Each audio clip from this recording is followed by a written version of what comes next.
when there's a £420,000 car to take my mind off it? Only 349 Enzos will be built, the theory being you should always make one less than you think you can sell. It has a V12, 660 horsepower, does 220 miles an hour, and only comes in yellow or red. The funny thing is, you see pictures before you come in magazines, and you get this idea of it, and you think it looks a bit ugly in the magazines, and you start criticising it because, you know, you get a bit picky. And then you see it for real, and all the hair stands up on your arms. It looks stunning.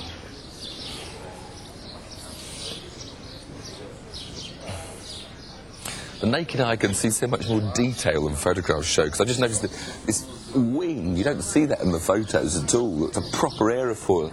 It is the detailed touches, little rear lights.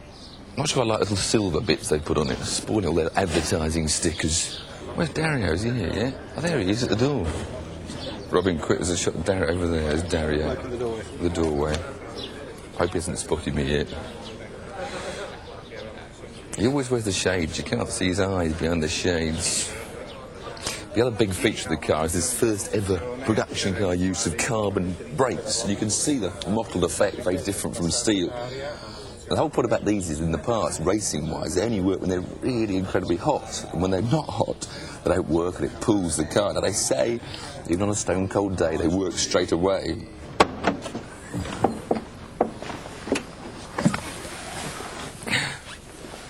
Finally, I'm in an Enzo Ferrari. Apparently, when you buy your own, the pedals can have about 16 different adjustments to suit you. All the basic seats got 16 different sizes. Still slides backwards and forwards manually, mind you. And at long last, when it started with the Ferrari 360, you've now got adjustable steering wheels. Because the days prior to the 360, they were horrible driving positions. Now they're brilliant, fantastic. Real Formula 1 steering wheel. There's those lights that apparently come on with the revs. You've got all sorts of mode settings here. Traction control settings there. Of course, now as you'd expect with the Ferrari, paddle gear change, up on the right, down on the left. Big start button to fire up that 6-litre V12, which I can see in the rear view mirror. Very nice.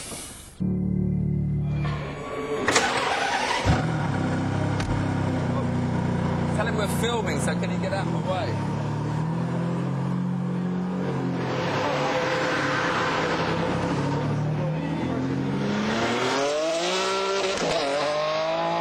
Suddenly, at 2:30, they say, lunch is over, you're in. Another change of plan. But I am finally out on the track in an Enzo Ferrari. With the first impression, you get that lovely V12 engine behind you, the blip of the down change that comes automatically, and a huge surge.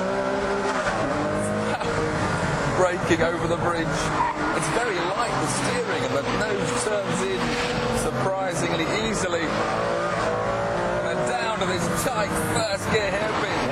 Pull one gear, pull the second, turn, the front response, steering very light, floor the throttle, and traction control was killing me. Sorry, but I can't drive a Ferrari with that on. I think I've hit the right button. They didn't tell us how to get rid of it. Now the Ferrari's alive. The lights on the wheels scream up through the revs. Oh, don't look at that chicane tip. It's not there, is it? Oh, it is. That blip, you'll feel the rear end squirm a bit if you change down too early. You want to be later on that. But then, oh!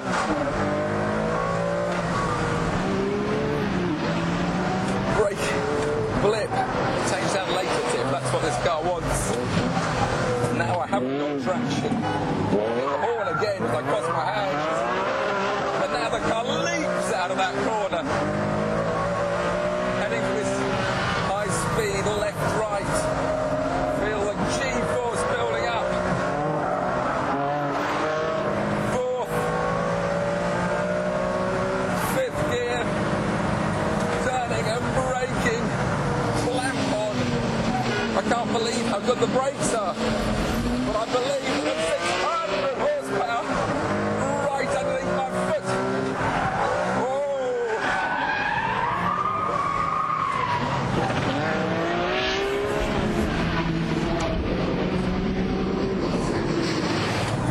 been 5 minutes and it's gone. And it's hard to know how to sum up this Enzo Ferrari after a short experience as that, but it's perhaps not as elegant nor as practical as the McLaren F1.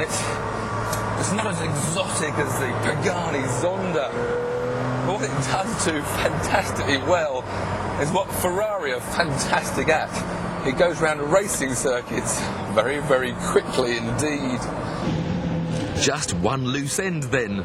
My lap time of 1 minute 34 may have been 4 seconds slower than the great Dario, but not bad considering I'd only had 5 minutes and he's here every day. And it was, I'm proud to report, the quickest journalist time of all. So, what did Dario think of that? Bello. There you go. Bello. Friends again.